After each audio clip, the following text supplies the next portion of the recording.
Muy bien, de regreso en este domingo de julio vamos a tocar un tema que yo sé que a algunos le va a poner los pelos de punta y a otros le va a dar alegría, porque no podemos huir de realidades que tenemos que enfrentar como son y como deben de ser. Me refiero en este caso concreto a la homosexualidad masculina y femenina y a otras áreas que nuestro invitado nos va a aclarar cuáles son y por qué son. Quiero que vean una página que obedece a una pregunta que le hicieron a Miss Perú Universo, donde ella textualmente dice: yo no voy a tener hijos homosexuales porque eso se dan, o son cosas que se dan, cuando falta el padre. Otros han dicho que es un tema de depravación, que es un tema médico, que es un tema de costumbres, etc. Bueno, para tratar el tema de la homosexualidad vamos a hablar con una persona homosexual que dirige un centro y defiende los derechos humanos de este o de estos colectivos, como él nos aclarará, Jorge Sologaistoa. Jorge, bienvenido, es tu tiempo. Muchas gracias. La homosexualidad anteriormente, hace muchos años, era considerada una enfermedad. Sin embargo, desde 1971 la Asociación Americana de Psicólogos dijo que ya no era una enfermedad, se le sacó de esos manuales, y en 1990 también la Organización Mundial de la Salud dijo que no era más una enfermedad. La homosexualidad generalmente es muy rechazada en la sociedad guatemalteca y en otras sociedades latinoamericanas, siendo la homofobia más o menos el resultado que da la presencia de las personas homosexuales en la sociedad. Yo quería decir que la palabra homofobia es atribuida al señor George Weinberg, autor del libro La sociedad y el homosexual sano, que fue publicado en 1971, y según el diccionario de la Real Academia Española, pues es la aversión obsesiva hacia las personas homosexuales.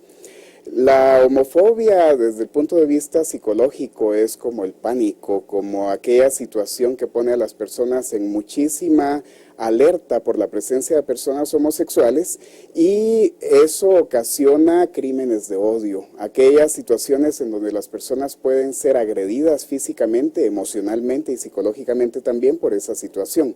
La homofobia también tiene algunas otras acepciones de acuerdo a la población específica que se pueda afectar, y si son, por ejemplo, nosotros hemos acotado algunos términos como la homo, lesbo, bi, transfobias para captar a cada una de las comunidades de la diversidad sexual. Por ello, si se está tratando de una agresión contra una persona transexual, entonces se habla de la transfobia. La situación de la homofobia tiene mucho que ver con otros fenómenos sociales como el racismo, el sexismo y el machismo, que son consideradas enfermedades psicosociales.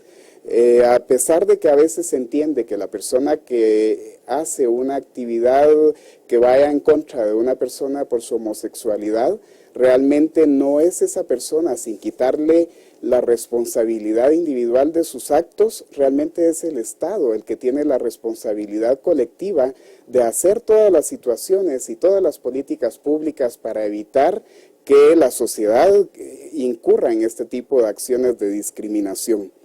Entonces, el violador de los derechos humanos es el Estado cuando no vigila que en las escuelas o que en los trabajos o en cualquier otra actividad humana las personas seamos tratadas con completa igualdad, como lo establece la Constitución de la República. Hay diferentes tipos de homofobia. La homofobia social es aquella que se respira en las calles normalmente, mientras que la homofobia familiar es aquella que ocurre dentro del seno de la familia. La homofobia institucional es cuando una persona homosexual, transgénero o lesbiana llega a una institución a pedir algún tipo de asistencia y no se le brinda. En Guatemala fue reconocida oficialmente desde el año 2004 la homofobia a través de las denuncias que hemos hecho en la Procuraduría de los Derechos Humanos. El Congreso de la República conoce este fenómeno, pero no se ha hecho absolutamente nada para evitar que continúe este tipo de discriminación. Muy bien, Jorge, muchísimas gracias. Ha sido un planteamiento general, pero técnico, y aquí queda el debate. Muchos ciudadanos piensan que es una enfermedad, odian, rechazan, apalean, critican, insultan. Sobre todo al hombre que se le nota más, si ustedes quieren, en sus formas que a la mujer. ¿Cómo? A mí me llaman la atención dos cosas. Primero, la descripción de nuestra sociedad como una sociedad muy tendiente, ya lo sabemos todos, al racismo, por ejemplo, al clasismo, a la exclusión, a la diferenciación entre las personas. Eso me llama mucho la atención. Me sorprende y me preocupa porque si esto acentúa esa actitud de los ciudadanos, realmente debe haber una enorme presión hacia muchas personas que tienen una sexualidad distinta a la de la mayoría o a la convencional. Y me sorprende que muy pocos políticos en el país se hayan hecho cargo hasta por decir muy pocos, puedo hablar exclusivamente de Suri Ríos en este momento, no recuerdo a otra, que no pareciera haber una convicción en esa dirigencia política de que es necesario desde el Estado pelear contra esa discriminación. Yo recuerdo que cuando yo acababa de empezar mi carrera como periodista, fui y entrevisté sobre este tema a varios diputados y no se me olvida que un diputado del ya extinto MLN me dijo, uy, pero ¿usted por qué pregunta de aberraciones? Y eso estamos hablando de hace 20 años, o ya bastantes, no debería decir cuántos, pero ahora creo yo que no me, aunque me imagino que ha de haber mucho prejuicio todavía en el Congreso, creo que no me contestarían que ha variado. de esa Yo manera. también he notado que cambia el discurso.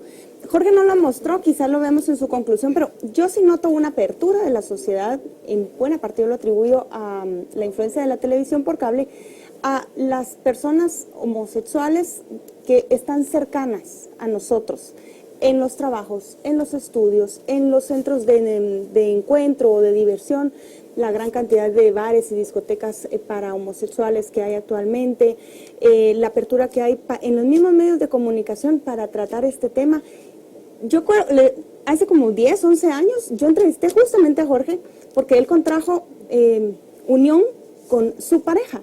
Y recuerdo que hace 10 años, en el mismo periódico donde trabajo ahora, yo tuve que matizar esa nota para que no se causara tanto escándalo entre el lector, porque me hubiera gustado titularla La boda de dos hombres, o no sé cómo, pero tuve que matizarla para que no causara espanto. Hoy no pasaría eso. 10 años después yo sí creo que las sociedades, al menos la urbana y la capitalina, donde yo habito, es mucho más abierta para tratar estos temas y para aceptar a la gente con diferentes tendencias sexuales a la media, sin una actitud hostil, como veíamos. Y sin embargo sigue habiendo crímenes de odio. Muchísimos, pero sí me gustaría que Jorge nos comentara cómo ve él esa escasa, pero ya evidente apertura hacia los colectivos. Pero yo sí quisiera decir que sigue habiendo crímenes de odio y que yo me pregunto, ¿qué pasa en la mente? Porque muchos son de hombres guatemaltecos. ¿Qué pasa en la mente de esos hombres guatemaltecos que quieren llegar y agredir e incluso matar a una persona que ellos perciben como amenaza? Yo no sé si es un miedo, pero ¿cómo se asume? Sí, mucho miedo. Pero ¿es miedo a que yo también soy igual o miedo a que yo pueda ser igual? Yo no sé, pero a mí me parece que tenemos que hacer una revisión profunda de cómo se asume la virilidad y lo masculino, porque incluso la otra vez en las redes sociales había unos amigos míos discutiendo y decían los mismos homosexuales cuando hacen referencia a las cualidades que reafirman lo masculino son positivas. Y, por ejemplo, cuando hablan de cuestiones femeninas, no son siempre positivas. Entonces, es una cosa que está tan interiorizada que incluso sin darse cuenta, los mismos homosexuales las transmiten. Dejadme 3 temas. Uno, yo percibo, y yo lo percibo desde fuera, que no todos los jóvenes que a mí me gustaran, no el porcentaje de jóvenes que a mí me gustaría, tienen una actitud siquiera tolerante con esto.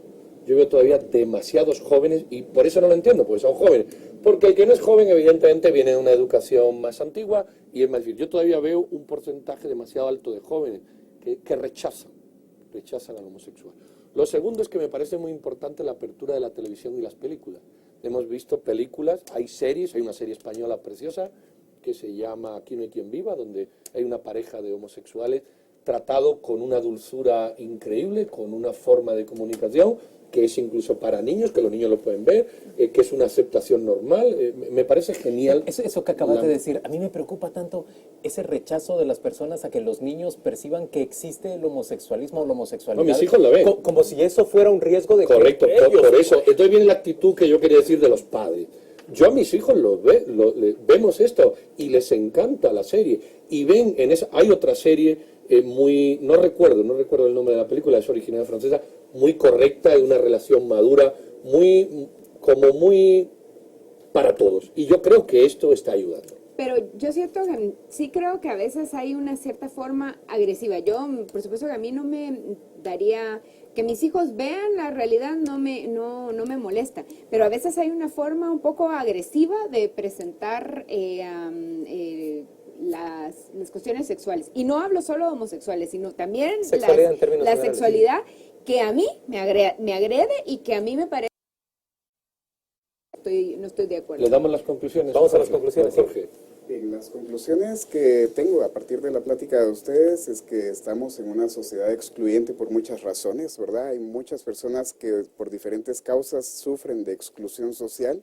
También hay una apertura un poco más visible de la sociedad hacia la diversidad sexual. Ya tenemos espacios para hacer desfiles de la diversidad sexual y algunas otras situaciones.